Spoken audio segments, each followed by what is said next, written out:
Boche gold and diamonds. Buy now pay later. ബിജെപിയുടേത് fascist സർക്കാരാണെന്ന് ഒരു കാലത്തും CPM അഭിപ്രായപ്പെട്ടിട്ടില്ലെന്ന് CPM പോളിറ്റ് ബ്യൂറോ അംഗം AK ബാലൻ. ബിജെപിയുടേത് ഫാസിസ്റ്റ് ഗവൺമെന്റ് അല്ല എന്ന CPMന്റെ രാഷ്ട്രീയ പ്രമേയം ചർച്ചയാക്കുന്നത് കോൺഗ്രസിലെ ശശി തരൂർ വിഷയത്തിൽ നിന്ന് ശ്രദ്ധ തിരിക്കാനാണെന്നും അദ്ദേഹം പറഞ്ഞു. ബിജെപിയുടേത് ഫാസിസ്റ്റ് സർക്കാരാണെങ്കിൽ അതിനെതിരെ യോജിച്ച ഒരു ജനകീയ മുന്നേറ്റം ഉണ്ടാവേണ്ടതുണ്ട്. അത്തരം യോജിച്ച ജനകീയ മുന്നേറ്റത്തിന് ഇതുവരെ കോൺഗ്രസ് പോലും ശബ്ദം നൽകിയിട്ടില്ല.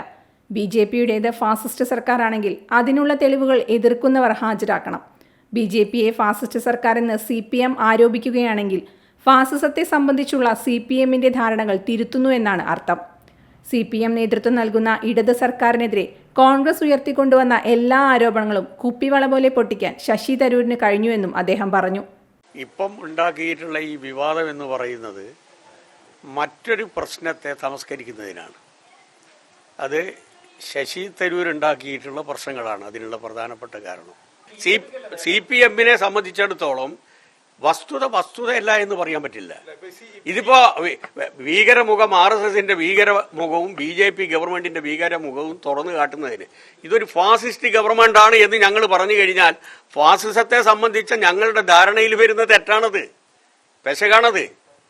ഇപ്പൊ ഫാസിസത്തിലേക്ക് നീങ്ങാൻ സാധ്യതയുള്ള ഒരു ഗവൺമെന്റ്, ആ സാധ്യത വരാതിരിക്കുന്നതിന് വേണ്ടിയിട്ടുള്ള മുൻകരുതൽ എന്നുള്ള നിലയിലാണ് ഈ രാഷ്ട്രീയ പ്രമേയത്തിൽ ഈ ഒരു ഭാഗം വന്നത്. ഇവിടെ ഫാസിസം വന്നു കഴിഞ്ഞു, ഇനി ഇന്ത്യ രാജ്യത്തിലെ എല്ലാ ആൾക്കാരും യോജിക്കണം, അതിനൊരു ഐക്യ മുന്നണി വേണം എന്ന അങ്ങനെ ഒരു മുദ്രാവാക്യം കോൺഗ്രസ് വെച്ചിട്ടുണ്ടോ ഇതുവരെ?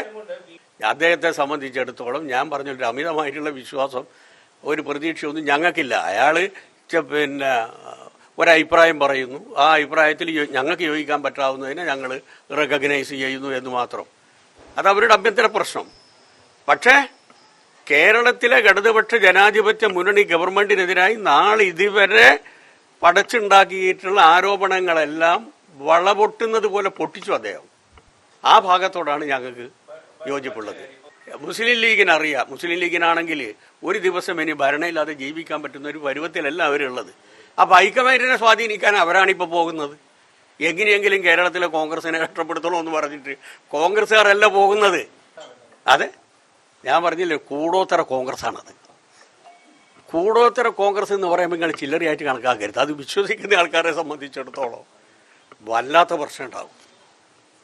ഒരു 2-3 കൂടോത്തരക്കാരെ കൊണ്ടുവന്നിട്ടാണ് ഈ സാധനം ഒപ്പിച്ചിട്ട് KPCC പ്രസിഡന്റിന്റെ വീട്ടിന്റെ മുമ്പിൽ കുഴിച്ചിട്ടത് 1 വർഷം മുമ്പേ.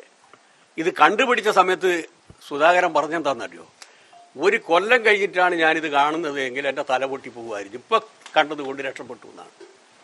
യഥാർത്ഥത്തിൽ അദ്ദേഹത്തിന് അടുത്ത കാലത്ത് ഉണ്ടായിട്ടുള്ള ഈ ആരോഗ്യ പ്രശ്നം ഉണ്ടല്ലോ, നിങ്ങളൊന്ന് പരിശോധിക്കേണ്ടതാണ്. ഈ തോന്നലിൻ്റെ മുകളിൽ എന്തൊരു വൈറ്റാലിറ്റി ഉള്ള ഒരു മുഖമായിരുന്നു KPCC പ്രസിഡന്റിനെ.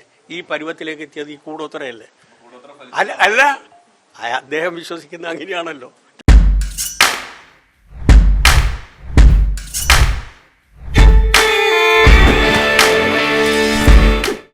ഡോട്ട് വ്യൂ ന്യൂസ്, കാഴ്ചകളാണ് ലോകം, കണ്ടു തുടങ്ങുക.